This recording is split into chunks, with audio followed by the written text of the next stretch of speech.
Bueno, y es que, claro, todos quedamos sorprendidos cuando hace un par de días escuchábamos a Jorge Barata hablando pues de la lluvia de millones que pagó en la época de las campañas electorales a diversos candidatos. Mencionó Ollanta Humala, Keiko Fujimori, Alan García en los dos gobiernos, entre otros. PPK también habló de Susana Villarán, habló de millones y millones que más o menos superaban los 7 millones de acuerdo a lo que habíamos sacado la cuenta. Ahora, muchos se preguntan, ¿qué tanto puede servir eso para otros juicios? Por eso hemos querido justamente invitar esta noche al doctor Javier Aguirre, abogado penalista, reconocido abogado penalista, para que nos esclarezca hasta qué punto esto podría servir, por ejemplo, en otros procesos que ya se han iniciado o que estén por iniciarse. Doctor Aguirre, gracias por estar. Muy buenas noches aquí en Estación Central. Señora Pilar, ¿cómo está? Buenas noches. Sí, mire. Y eso era algo que se comentaba, ¿no? En las redes sociales ese mismo día, lo que se decía es que de repente, pues, Jorge Barata, lo que había dicho en este proceso que se sigue por el Metro de Lima, bueno, de repente ya no declara en el juicio que se le sigue al expresidente Ollanta Humala y a su esposa. A ver, siguiendo la línea que usted ya ha planteado, la línea cronológica, esto del caso del señor Ollanta Humala sucedió lunes y martes de esta semana, ¿ok? Hubo la discusión, primero la sala dijo, va a declarar usted. Luego los abogados de la defensa plantearon que no podía declarar por una sentencia del Tribunal Federal. En Brasil. Y la sala dijo, no, a pesar de eso, sin embargo, él declara el 10 de octubre. No ahora, pero ya, el 10 de octubre. ¿Ok? Entonces, y el día miércoles, que ha sido, perdón, ya estamos viernes, ¿no? Viernes. Ayer, en el proceso por el caso del tren eléctrico, se presenta el señor Barata, ofrecido obviamente por la Fiscalía. Pero aquí hay varias cosas que me llamaron la atención a propósito de lo que usted ha planteado. Primer tema. El caso que ayer él prestó el señor Barata es el caso del tren eléctrico tramo 1, tramo 2, donde estaba estos señores Luyo, el otro ser de fue un proceso que recordamos, ¿no? Está en juicio oral. Pero ahí... Se habla de 8 millones o más. Sí, pero ahí el señor Barata no es colaborador eficaz. Es simplemente testigo. ¿Ok? Entonces, lo que está... El otro tema es que yo lo que veo es que la Fiscalía, en mi criterio, un poco duro lo que voy a decir, pero de mala fe procesal, ¿por qué le digo?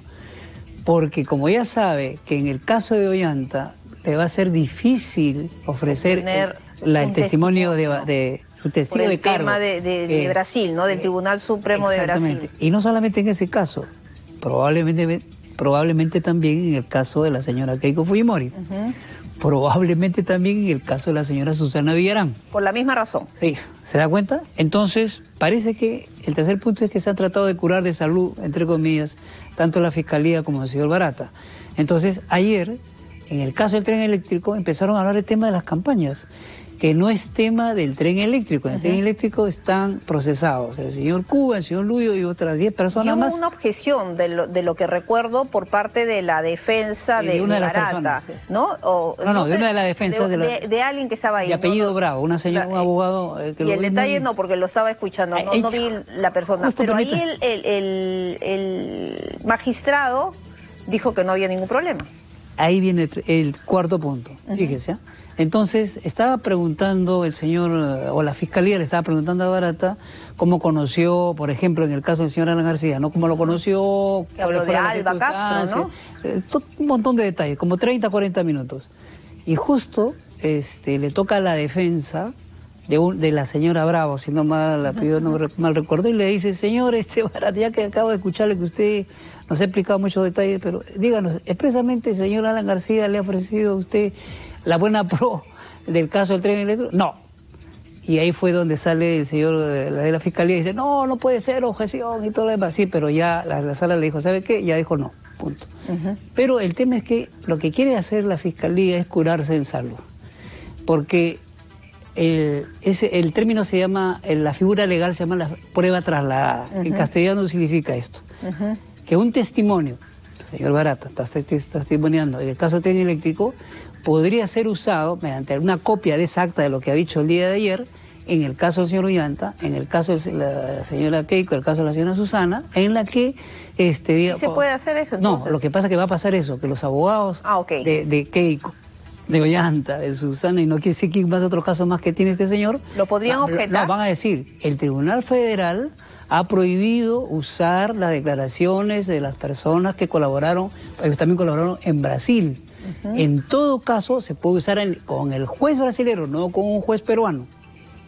Eso es lo que pasa. ¿Por qué esa diferencia? ¿Por qué? Porque el Tribunal Federal, por el tema de soberanía nada más. El tema de soberanía, no hay otra explicación.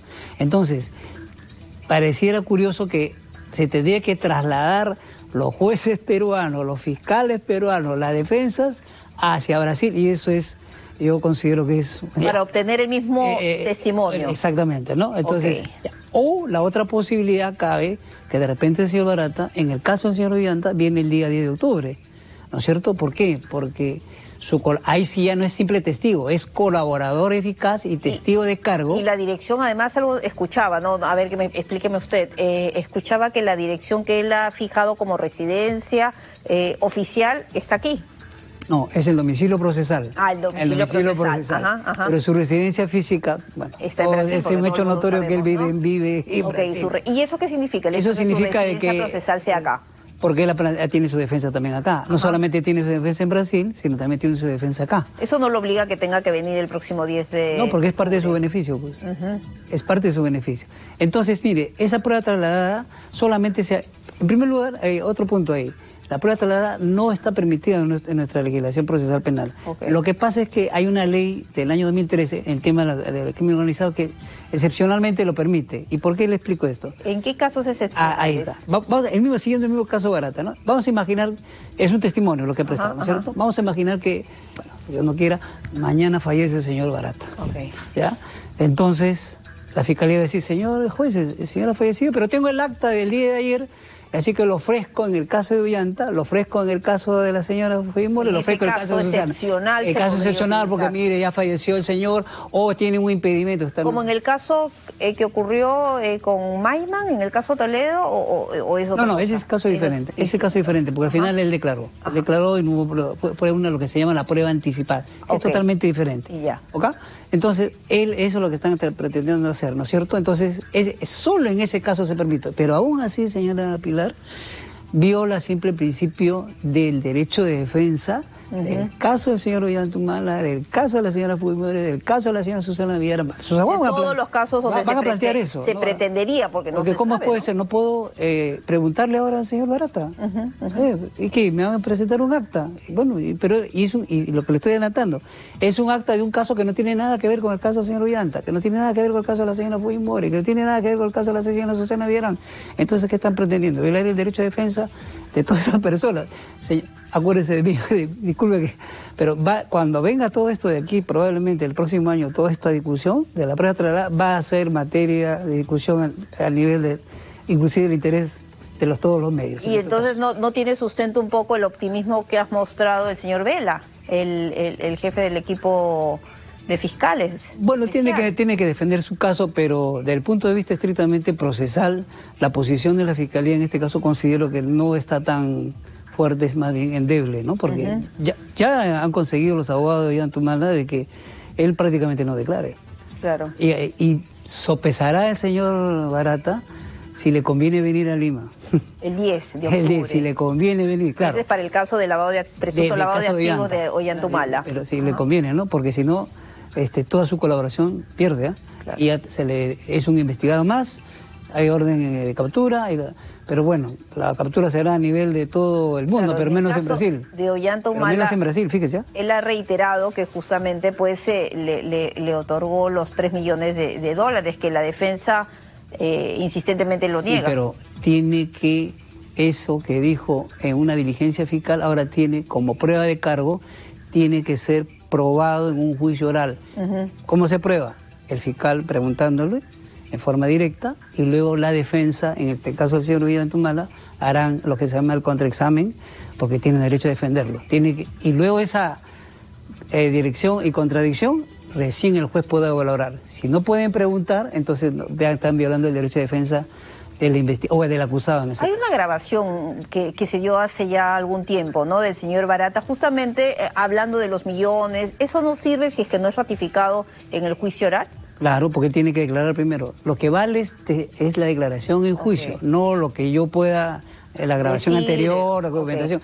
Nuestra legislación permite la documentación, pero esencialmente lo que vale es lo que uno es preguntado en juicio, tanto por la Fiscalía como por las defensas, ¿no es cierto? Y es una vez que esto ya se estableció la contradicción, el juez recién puede valorar y luego juzgar y luego sentenciar. Claro. Esos son los pasos que para cualquier juicio oral en estos casos. Entonces lo que ha sido levantado en primera plana por muchos y los comentarios optimistas de otros, se va a derrumbar como un castillo de naipes. No va a ser muy fuerte la posición de la Fiscalía, eso es lo que ya por experiencia profesional se lo digo, no va a ser muy fuerte, porque por eso han tratado ayer de remediar el tema, ¿no? Por eso ayer se le vio a señor Barata muy explícito, muy locuaz, hablando, las preguntas eran muy fáciles, y no había quien le...